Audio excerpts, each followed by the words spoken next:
Hello everyone, welcome back to my math channel. So I'm gonna show you why about negative numbers. So we have -1. So look, we have a negative number, -2. Now where is this on the number line?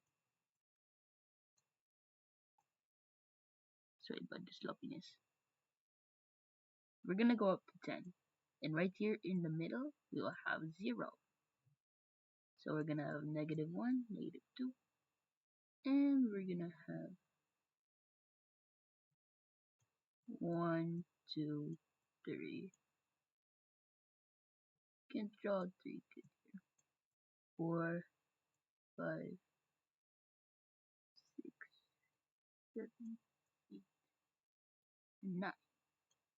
Look, these numbers are below 0. They aren't even like decimals, like point 0.3, and they're not like fractions, like 1/4.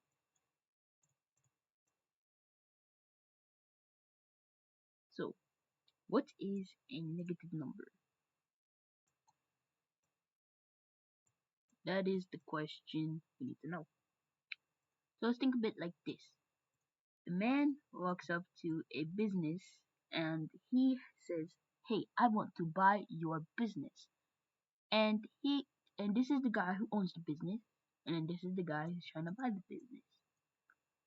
And this guy gives him $500 for his business, because really small, like he gets 3 customers a day. Actually, not even a day, every week.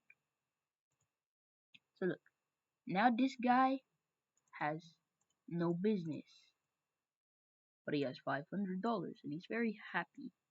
Now his brother, he has no dollars because he's not doing quite good. And then here's his other brother, like he's homeless and stuff, and they've been trying to donate to him, but he's not accepting any donations. And he actually owes the government $500.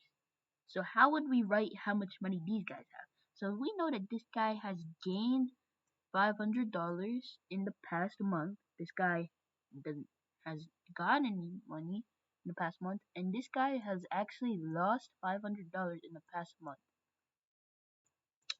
So if you look at this little negative sign here, this actually is the same as a subtraction sign, which means that this is automatically subtracted from any number you put it into.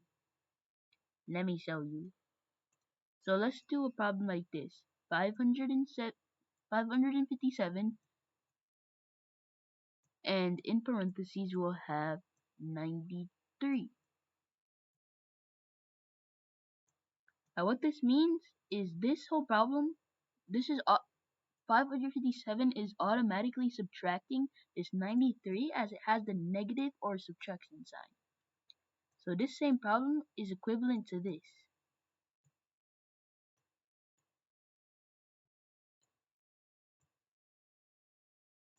That looks like 4.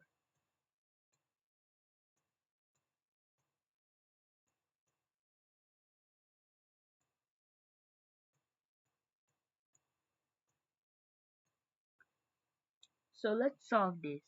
Since we know that this is equal to a negative number, we can just quickly subtract it. So let's go. 557 minus 93. 7 minus 3 is 4. This is to turn into 15 and put the 4 down. This will be 6.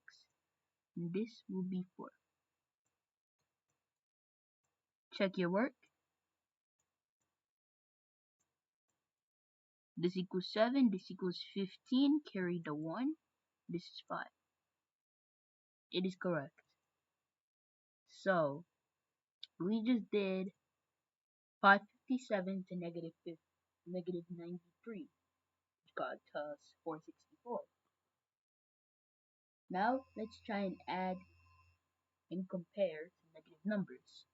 So, if you have 100, any positive number is going to be greater than a negative number, even if that negative number has a greater value without the sign.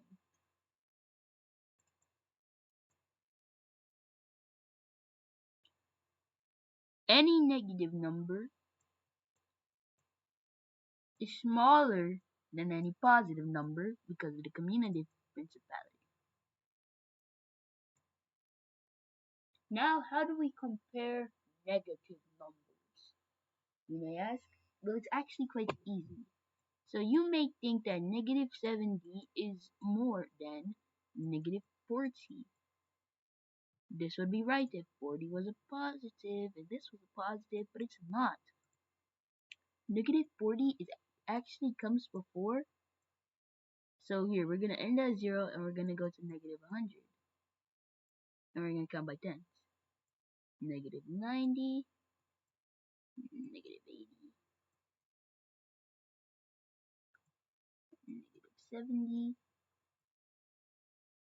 negative 60, and we'll stop at negative 40. So this number line is a little sloppy, but you can tell that negative 70 is not closer to 0 than negative 40 is to 0. Because negative line is 0. So you could tell.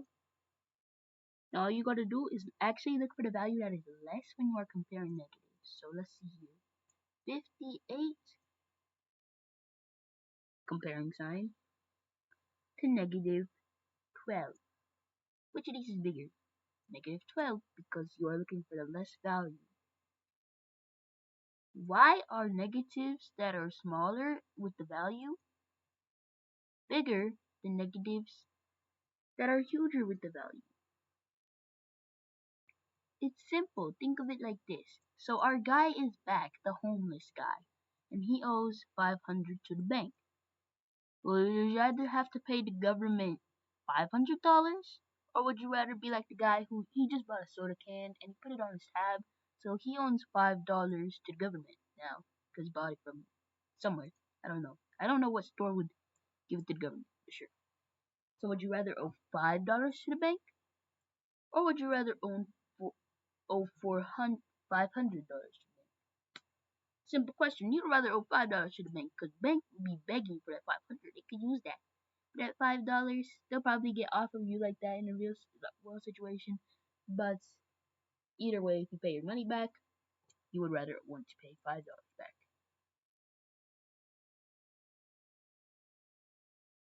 So that's all for adding negatives,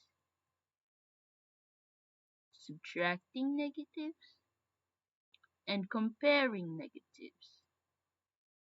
Goodbye.